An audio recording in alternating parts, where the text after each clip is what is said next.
Ermənilərin ədəbiyyatı çox qorxulu silahdır. Empatiya adı altında ruhun canlandırılması kimi izah edərək olmayan tabloları canlı-canlı, bir növ qanı tökülə-tökülə yazırlar. Nə görüb, nə şahid olub, amma həyati savaşını bunun üzərində qurur. Səbəblərini anlamaq, tapmaq üçün elm, tədqiqat, araşdırmalara baxmaq lazımdır. Əks halda mümkün olmayan izahlarla tarixin gözünə dik baxmaq olmur. Ermənilərdə vətən anlayışı həm də psixoloji, əziklik faktoru ilə izah edilir. Hindistandan ABŞ-yə qədər erməni tapmaq mümkündür və onların hər birinin özünü edam kötüyündən son anda xilas olunmuş axırıncı erməninin şəcərəsindən hesab etməsinin izahı da çox çətindir. Deyək ki, 1915-ci il olaylarına münasibətdə Osmanlı-Türk nifrəti birləşdirici immuniteti çevrilib. Axı 19-cu əsrdən ABŞ-də və ya ümumiyyətlə Hindistandan kənara çıxmamış erməni icmasında Türk nifrətinin səbəbi nədir? Ermənilərin düşüncəsində Böyük Ermənistan ideyası mühüm yer tutur. Buraya indiki Ermənistanla yanaşı Türkiyənin şərqində yerləşən Van, Erzurum, Bitlis, Muş və digər bölgələr də daxil edilir. Ermənilər bu əraziləri əcdad torpaqları hesab edir və xüsusilə 1915-ci il hadisələrindən sonra onları itirilmiş vətən kimi görürlər.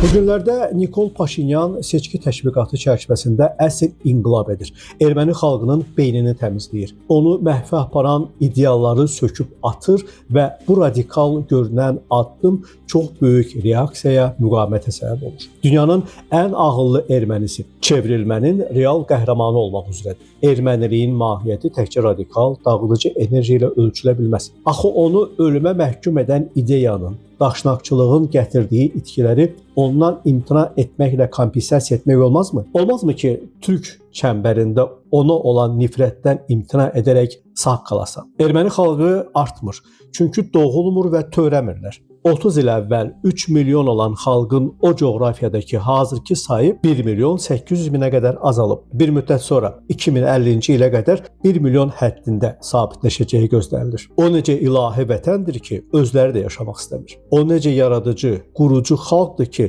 bizim torpaqları işğal edəndən sonra bir ağac belə əkmədilər. Ağdamın, Füzulinin görüntüsü nə idi elə? Belə torpaq qazanmaq, sahib çıxmaq, idarə etmək olardı. Olmadı da. Çünki yad nəfəs olduqlarını özlərinin instinkti də duyurdu. Erməni xalqı hekayəsiz qala bilmir. Nikol Paşinyan onlara həqiqəti deyir. Bir gün gücü çatsa, yalançı soyqırımı abidəsini söküb Qafan dağlarında dostluq abidəsi ucaltsa daha maraqlı olardı. Ermənistanda hazırda iki tarix, iki dünya görüşü, elə əslində iki dünya döyüşür. Zavallı olanlar keçmişə, tərəqqi arzu edənlər gələcəyə baxacaq. Türklər bu coğrafiyanın əsl reallığıdır. Bu anlayışın ən güclü simvollarından biri Ağrı dağıdır. Dağ hazırda Türkiyə ərazisində yerləşsə də erməni milli şuurunda xüsusi yer tutur. Ararat ermənilər üçün həm tarixi yaddaşın, həm də itirilmiş vətən hissinin simvoludur. Buna görə də erməni gerbində və mədəniyyətində tez-tez istifadə olunur. Diasporada yaşayan ermənilər üçün vətən anlayışı daha fərqli və emosional xarakter daşıyır. ABŞ, Fransa, Livan və digər ölkələrdə yaşayan ermənilər babalarının Osmanlı dövründə yaşadığı torpaqları öz əsl vətəni hesab edirlər. Onlar üçün Van, Xarput, Kirikiya kimi yerlər ailə yaddaşının bir hissəsidir. Ermənistan Respublikası isə daha çox mövcud və qorunan son vətən kimi qəbul edilir. Bəzi erməni siyasi dairələri və diaspor təşkilatları Qərbi Ermənistan anlayışını itirilmiş torpaq kimi təqdim edir. Xüsusilə daşnaq ideologiyasında bu düşüncə daha güclü hiss olunur. Sosioloji və psixoloji baxımdan ermənilərdə vətən anlayışı kollektiv yaddaş üzərində qurulur. Burada əsas rol oynayan amillər tarixi travma, itki hissi, milli kimliyin qorunması, kilsə və ailə yaddaşıdır. Diasporada yaşayan ermənilər üçün vətən daha çox mədəni və simvolik məna daşıyır. Ermənistanda yaşayanlar üçün isə bu anlayış təhlükəsizlik, dövlət və sərhəd məsələləri ilə daha çox bağlıdır. Erməni xalqının sosioloji tədqiqi yalnız Ermənistanın indiki sərhədlərlə məhdudlaşmır. Çünki erməni kimliyi təkcə vətəndə deyil, dünyanın müxtəlif ölkələrində yaşayan böyük diaspora vasitəsilə formalaşıb. Bu səbəbdən erməni kollektiv identikliyi multilokal, yəni çox mərkəzli xarakter daşıyır. Burada Ermənistan ilə geniş diaspora arasında olan münasibətlər erməni sosial özünü dərkinin əsasını təşkil edir. Bu identiklik isə daim dəyişən və inkişaf edən bir sosial proqramdır. Onun əsasında isə əsasən tarixi yaddaş, kollektiv xatirələr və siyasi mənsubiyyət hissi dayanır. Müasir erməni kimliyi Hindistandan Venesiyaya, Yaxın Şərqdən ABŞ-yə və Kanadaya qədər müxtəlif coğrafiyalarda formalaşıb. Bu səbəbdən ermənilər arasında daxili sosio-mədəni fərqlər də mövcuddur. Xüsusilə Ermənistan daxilində yaşayan şərq erməniləri ilə qərb diasporasında yaşayan qərb erməniləri arasında həyat tərzi, dil və düşüncə baxımından fərqlər hiss olunur. Erməni əlifbası 405-ci ildə yaradılıb və erməni xalqı üçün milli kimliyin əsas simvollarından biridir. Uzun əsrlər boyu ermənilərin müstəqil dövləti olmadığı dövrlərdə məhz əlifba, dil və ədəbiyyat onların milli yaddaşını qoruyub saxlamışdır. Buna görə erməni əlifbası həm də kollektiv birliyin mühüm elementi hesab olunur. Diasporada yaşayan ermənilər üçün də əlifba xüsusi rol oynayır. Xüsusilə Bolqarıstan və digər ölkələrdə yaşayan erməni icmaları arasında yazı sistemi cəmiyyətin daxili həmrəyliyini və milli bağlılığını qoruyan əsas vasitələrdən biri sayılır. Bu səbəbdən əlifba erməni kimliyinin simvolik kapitalı kimi qəbul edilir. Erməni milli şuurunda ən güclü simvollardan biri də Ararat dağıdır. Ağrı dağı hazırda Türkiyə ərazisində yerləşsə də, ermənilər onu ana torpaq və itirilmiş vətən simvolu kimi görürlər.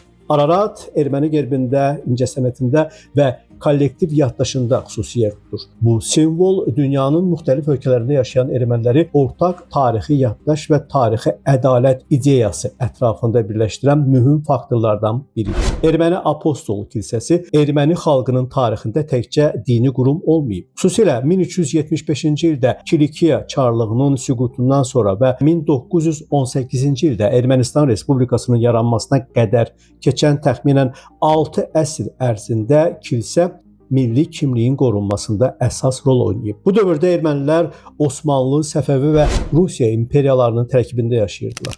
Dövlətləri olmadığı üçün erməni Apostol kilsəsi xalqın dili, təhsili, mədəniyyəti və dini həyatını qoruyan əsas institut funksiyasını yerinə yetirirdi. Buna görə də kilsə çox vaxt milli identikliyin memarı kimi xarakterizə olunur. Müasir Ermənistan rəsmi olaraq dünyəvi dövlət hesab olunur. Lakin Ermənistan konstitusiyasının 18-ci maddəsində erməni Apostol kilsəsinin erməni xalqının mənəvi həyatında müstəsna missiyası xüsusi şəkildə qeyd edilir. Bu model dövlət və kilsə arasında əməkdaşlığa əsaslanan xüsusi münasibət formalaşdırır. Kilsə təhsil, ordu və sosial sahələrdə müəyyən təhsil imkanlarını qoruyur. Son illərdə isə Ermənistan hakimiyyəti ilə kilsə arasında münasibətlərdə gərginlik müşahidə olunur. Nikol Paşinyan hökuməti daha çox müasir və neytral vətəndaş identikliyi formalaşdırmağa çalışır. Mühafizəkar və dini dairələr isə bunu erməni milli dəyərlərinə və ənənəvi kimliyə təhlükə kimi qəbul edirlər. Buna görə də Ermənistan daxilində kilsənin rolu və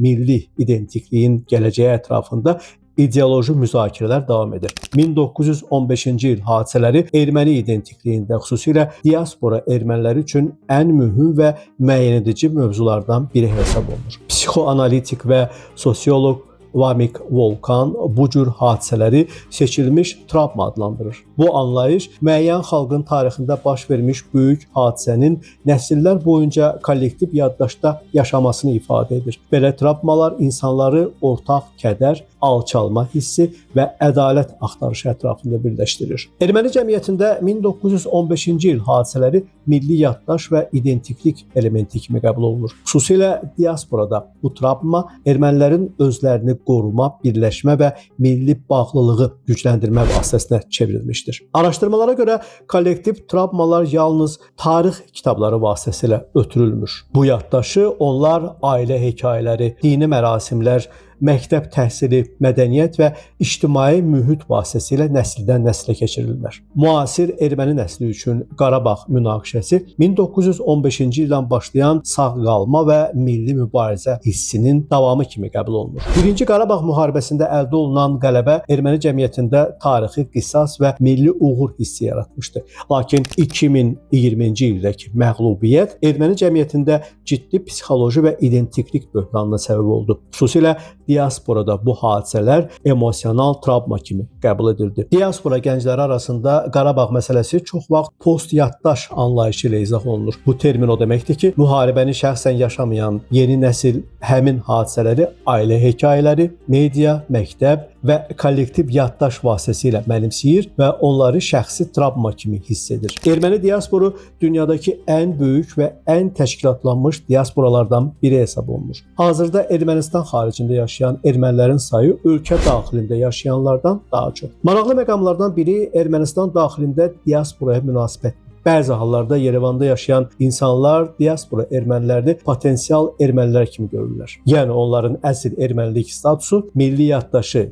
dili və mədəniyyəti nə qədər qorumasından asılı hesab olunur. Bu düşüncədə kənddə yaşayan, ənənələri qoruyan erməni çox vaxt ideal erməni obrazı kimi təqdim edilir. ABŞ və Qərb diasporasında yaşayan ermənilər isə daha çox assimilyasiya və peşəkar uğur nümunəsi kimi göstərilir. Cənubi Qafqazda münaqişələrin formalaşmasında təhsil və məktəb dərslikləri mühüm rol oynayır. Ermənistan, Azərbaycan və Türkiyədə məktəb proqramlarında biz və onlar anlayışları üzərində qurulan anlayışlar geniş istifadə olunur. Ermənistan dərsliklərində diqqət milli azadlıq və sağ qalma mübarizəsinə yönəldilir. Türklər tez-tez tarixi qəddarlıq prizmasından təsvir olunur. Bədii ədəbiyyatda və kütləvi şuurda türk obrazı düşmən qonşu olaraq qalır. Cənubi Qafqaz dərslərinin tədqiqi üzə çıxarmışdır ki, erməni gənc nəsli gürcülər və azərbaycanlılarla müqayisədə valideyn nəsli ilə ən yüksək varislik dərəcəsi və Sovet keçmişinə ən pozitiv münasibət nümayiş etdirir. Əziz Əlibəyli, Namiq Abbasov, Today Press TV.